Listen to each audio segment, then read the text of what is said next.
Bismillahirrahmanirrahim. Assalamualaikum warahmatullahi wabarakatuh. Oke halo teman-teman semua, jadi di video kali ini tuh kita kedatangan motor Honda Beat Deluxe yang dimana owner ini terdapat keluhan bahwasannya motor ini tuh berebet-berebet kayak gini. Coba.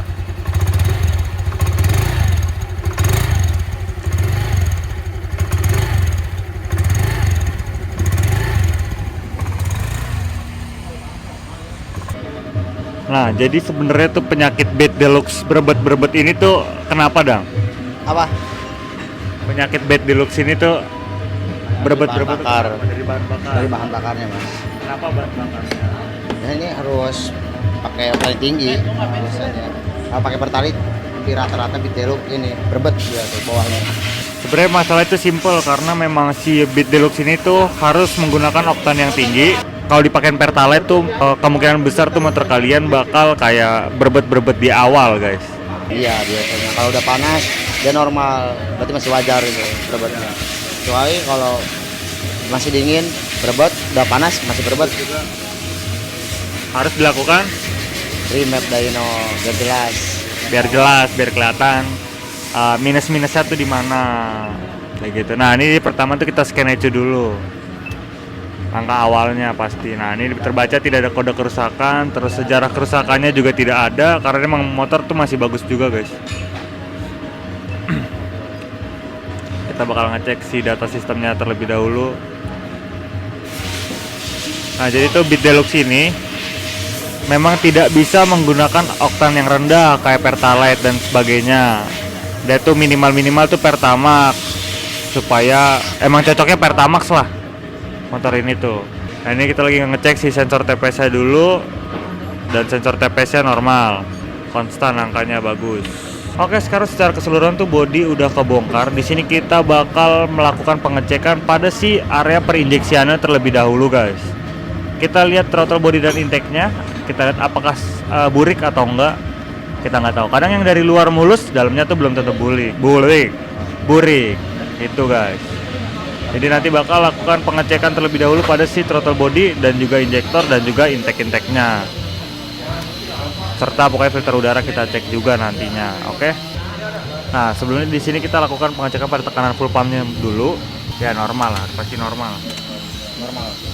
Di angka 40-an. Angka normal tekanan full pump itu ada di angka 30 sampai 40-an. 39 sampai 40-an.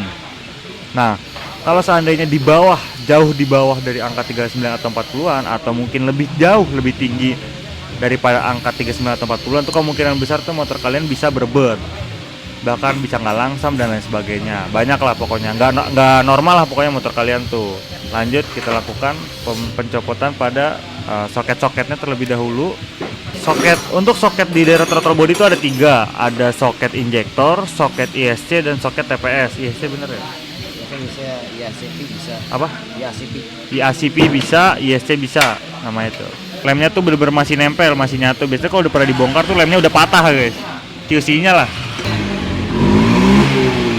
Nih, kita di sini cabut. Wah, sepertinya bau-bau keburikan adik-adik. Nah, ini kondisi injektornya tuh bisa dibilang memang lumayan burik. Kemungkinan besar tuh intake dan throttle bodinya juga burik. Nah, bener kan? Tidak terlalu lah, cuman ya wajar pemakaian aja buriknya. Nggak yang bener-bener pure hitam banget, hanya ya kotoran-kotoran dari pembangkaran aja yang naik. Hanya perlu nanti kita lakukan pembersihan aja dengan menggunakan carbo cleaner pastinya, guys. Terus untuk pencopotan bodinya tuh kalian bisa menggunakan kunci T8 sambil ditekan kayak gini tuh, terus tinggal diputar aja. Atau kalian punya mata shock 8 yang agak panjang gitu, terus menggunakan impact bisa juga. Untuk kondisi intake sih ya nggak kotor-kotor banget lah. Nah, ini before. Sebelumnya kayak gini ya, guys. Ada terdapat sedikit keburikan aja. Terus throttle bodinya, terus kondisi throttle bodinya pun ya bisa dibilang agak-agak burik aja, tipis-tipis saja. Kita tinggal dilakukan pembersihan aja, gampang, sepele. Nah, di sini dilakukan menggunakan carbo cleaner seperti biasa supaya tuh kotorannya tuh gampang rontok. Kalau pakai carbo cleaner tuh kotoran-kotoran yang manja-manja gitu tuh gampang rontok, guys. Nih ya. Oh, lihat. Terus kalau udah, biasanya itu kita lakukan, kita kuas-kuasin di bagian luarnya untuk kita lakukan pembersihan di area luarnya. Itu dikucurin lagi pakai bensin untuk finishingnya. Baru akhir tinggal disemprotin pakai Ini goblok, masih semprot lagi ternyata guys. Terus di sini kita lakukan pembersihan juga pada si throttle bodinya dengan menggunakan carbo cleaner juga pastinya. Untuk di bagian area luar dan dalam, terus di sela-sela kecil, lubang-lubang kecil juga dilakukan, kita semprot-semprotin biar semua tuh benar-benar bersih sampai ke dalam-dalam guys. Jadi nggak yang sekedar cuma nyemprotin bagian kotor aja, tapi bagian lubang-lubang dalam-dalamnya tuh harus dibersihin.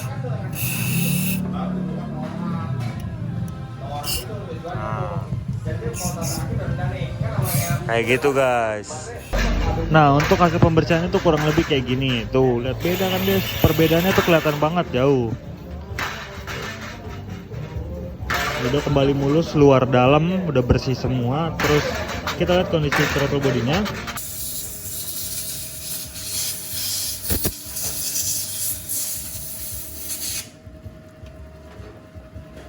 Terus kalau udah tinggal kita pasangkan kembali si sealnya tadi yang di dalam kita copotin. Terus tinggal dipasang lagi kayak gini, pasangin bautnya, habis itu dikencengkan lagi pakai T8 aja guys, cukup pakai kunci T8 tuh. Hup, yang penting ngeplak dulu sampai nyangkut, baru tinggal dikencengin. Penyetelan langsamnya nanti kita bakal lakukan scan itu lagi di akhir, nyari angka normalnya berapa. Kalau dibersihin secara keseluruhan, tinggal kita lakukan pemasangan pada si throttle bodinya ini guys. Nah, dimulai dari pemasangan tali gas terlebih dahulu biar gampang pemasangannya. Kalau udah, tinggal masukkan ke si box filter terlebih dahulu. Nah, terus selanjutnya di sini kita lakukan pengecekan pada businya dulu guys. Ini kita lakukan pengecekan busi dengan menggunakan kunci busi. Yang didampingi dengan obeng. Dan didampingi dengan obeng ya guys ya, supaya mempermudah pembongkaran copotan pada businya. Kunci businya tuh agak, kalau pakai tangan doang tuh agak bisa bro. Bisa mas, yang mana? Bisa, no. Keren banget ya, kan udah kendor. Udah kendor. Nah, untuk kondisi businya ini tuh kita udah konsul sama Bang Johan dan katanya nggak apa-apa untuk dipakein lagi, nggak terlalu bermasalah ya guys ya. Jadi nggak perlu kita ganti si businya dan kita pakein lagi aja. Oke. Nah, kalau udah tinggal karena businya nggak perlu diganti, jadi tinggal kita pasangkan kembali si businya ini guys. Tuh. Ditinggal, bisa dipanggil soalnya. Kita bantuin ya. Kita pasangin. Kita website videografer mana coba tuh yang kurang baik ngebantuin mekanik buat masang busi. Sekarang lanjut kita lakukan pengecekan pada filter udaranya. Asik. Nah, ini kita lakukan pengecekan pada filter udaranya. Kita lihat seberapa burik apa enggak ya. Emang kenapa sih bang kalau burik? Ya kalau burik tuh mengakibatkan angin yang masuk ke throttle body itu terhambat guys. Jadi itu performa motor juga jadi nggak maksimal ya.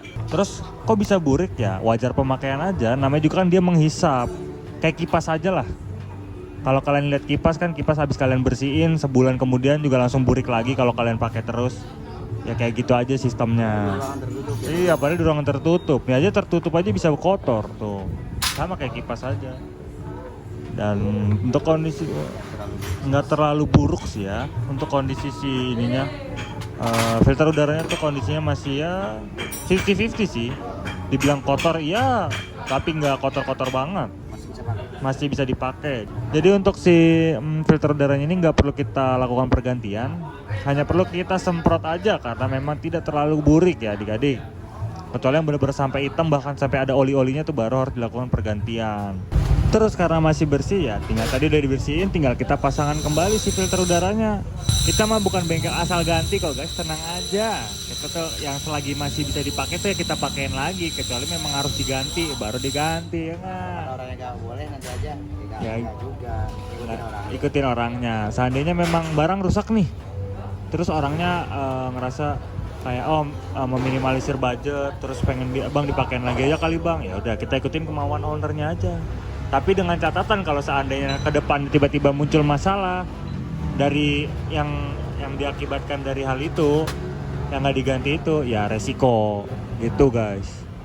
Nah, untuk pembongkaran CVT Honda Beat Deluxe ini kalian bisa cek video kita yang ini karena di situ kita jelasin secara detail dari pengecekan, penganalisaan, pembongkaran serta pembersihan pada part CVT motor Honda Beat Deluxe ini. Nah, setelah secara keseluruhan udah selesai, tidak lupa pastinya kita lakukan pergantian oli. Melakukan pergantian dari filter olinya ya guys ya, supaya itu kita bisa langsung ngecek kondisi filter olinya tuh kayak gimana, apakah burik apa enggak kita nggak tahu. Karena kalau filter olinya kotor tuh bisa mengakibatkan sirkulasinya oli itu jadi terhambat. Ya nggak terlalu burik ya guys.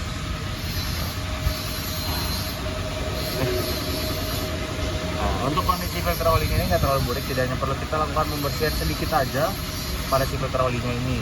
Pembersihannya juga ya pakai bensin, kalau nggak pakai karbon cleaner juga nggak apa-apa, bebas itu mah. Dan ini dia hasil setelah filter olinya sudah dibersihkan, yang artinya sirkulasi olinya udah nggak tersumbat adik-adik. Tuh, kita lakukan pemasangan kembali pada filter olinya, tinggal ditekan aja kayak gitu, nggak perlu ribet-ribet. Tinggal kita pasangkan kembali tutup-tutup dan juga bautnya ini nih guys. Nah, untuk olinya ini tuh diganti dengan menggunakan Silent Sense 0,8 liter andalan kita seperti biasa adik-adik. Tuh, tinggal kita tuangin kayak gini.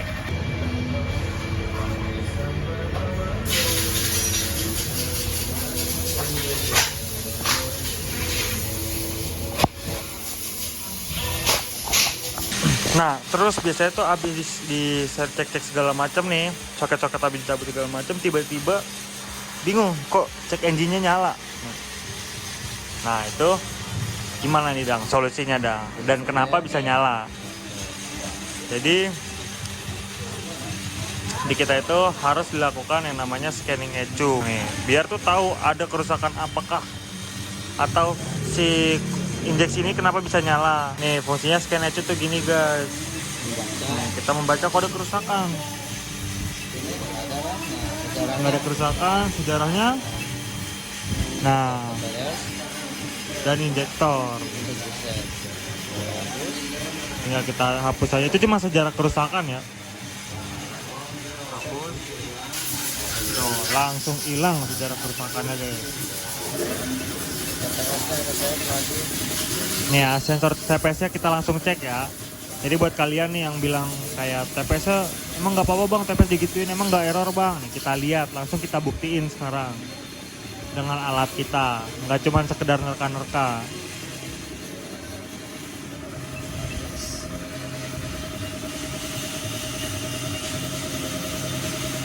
Tuh, normal guys. Lihat yang ini nih, yang kuning, lihat ya. Sambil lihat gasnya. Mulai digas, tuh, mentok. 79, angkanya konstan. Kalau TPS error itu biasanya tuh angkanya nggak konstan, nggak stabil. Nah ini biar lebih detailnya lagi, by grafik. Tuh rata, nggak naik turun, lepas gas langsung turun. Digas lagi pun juga rata. Langsung buat. Oh, grafiknya merata.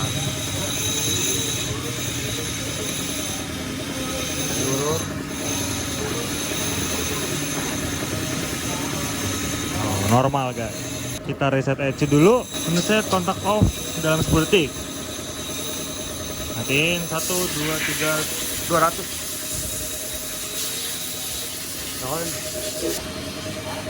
Kalau udah tinggal kita kontak on lagi, kita lakukan penyesuaian pada silang samnya. Nah untuk sekarang angka RPM ini ada di angka kisaran 1700-1800an. Nah angka normal RPM itu tuh putaran mesin tuh di 1500an. Jadi ini bakal diturunin sampai kurang lebih di 1500an. Scan itu semua sudah selesai, tinggal kita lakukan pemasangan pada bodinya secara keseluruhan. Terus tinggal kita nanti tes apakah masih berbet apa enggak gitu. Selamat sore bang. Selamat sore bang. Iya. Ini bang siapa dan dari mana nih bang? Heno dari Babelan. Babelan. Ini sebelumnya motornya pas dibawa sini tuh masalahnya apa bang? Masalahnya ini gasnya agak keras ya. Iya. Terus sering mati juga. Iya. Soalnya pas mesinnya baru nyala tuh pas dipanasin suka mati sendiri. Oh iya. Terus setelah diservis di sini gimana bang rasanya? Wah, mantep sih, jadi enteng tarikannya. Iya. Oh iya. Yoi. Oke. Tahu Johan Gies ini dari mana bang? Oh dari teman saya, CEO-nya. Anjay. Oke, ya udah bang, thank you ya. Yoi. Ya. Mau dibuatkan konten apa ke depannya? Komen di bawah ya. Jangan lupa like, komen, dan share, dan juga subrek ya. Dan jangan lupa nyalakan loncengnya supaya lu pada tahu pas gua lagi upload video Jos Ngeng Jos Par gua. Nggak lu klik loncengnya, gua gedik lu. Thanks for watching dan salam Jos Ngeng Jos Par. Wassalamualaikum warahmatullahi wabarakatuh.